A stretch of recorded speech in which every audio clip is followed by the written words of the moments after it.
మన తెలంగాణ గవర్నమెంట్ అయితే ఒక గొప్ప నిర్ణయం తీసుకుంది. అదేంటంటే రోడ్డు మీద ఎవరైనా యాక్సిడెంట్ అయి పడి ఉన్నప్పుడు మీరైతే వాళ్ళని హాస్పిటల్ తీసుకెళ్లి వాళ్ళ ప్రాణాలు కాపాడితే మీకైతే 25,000 బహుమానం ఇస్తుంది. చాలా మంది ఏమనుకుంటారంటే మనం ఎప్పుడైనా రోడ్ పక్కన ఎవరైనా యాక్సిడెంట్ అయినప్పుడు వాళ్ళని తీసుకుని హాస్పిటల్కి వెళ్ళినప్పుడు పోలీసులు వచ్చి మీరే పక్కన ఉన్నారు కదా అని అంటే సాక్ష్యం లాగా మన మీద ఏమైనా కేసు వేద్దామని చెప్పేసి చాలా మంది భయపడుతూ ఉంటారు.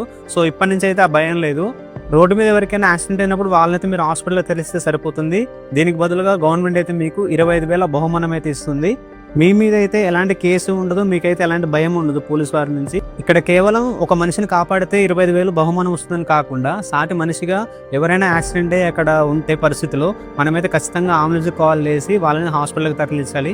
మనం ఇలా ఒకరు హెల్ప్ చేసినా రేపు పొద్దున మనకేమైనా ఇంకొకరు కూడా మనకు హెల్ప్ చేస్తారు ఖచ్చితంగా. కాబట్టి ఇప్పటి నుంచి అయితే మీరు ఎప్పుడైనా రోడ్డు మీద వెళ్తున్నప్పుడు ఇలాంటి సంఘటన జరిగితే వెంటనే హాస్పిటల్కి కాల్ చేయండి, లేదంటే అంబులెన్స్ కానీ పోలీస్ స్టేషన్ కాల్ చేయండి. వాళ్ళకి వచ్చి మీకైతే సహాయం చేస్తారు. సో ఇందులో అయితే మీకు ఎలాంటి ప్రాబ్లం ఉండదు, పోలీస్ కేసు అవుతుందని. ఈ ఇన్ఫర్మేషన్ అయితే మీ ఫ్రెండ్స్ అండ్ ఫ్యామిలీకి షేర్ చేయండి, చాలా మందికి ఉపయోగపడుతుంది. అలాగే ఇలాంటి మరిన్ని ఇన్ఫర్మేషన్ కోసం మన ఛానల్ ఇప్పుడే ఫాలో అవ్వండి.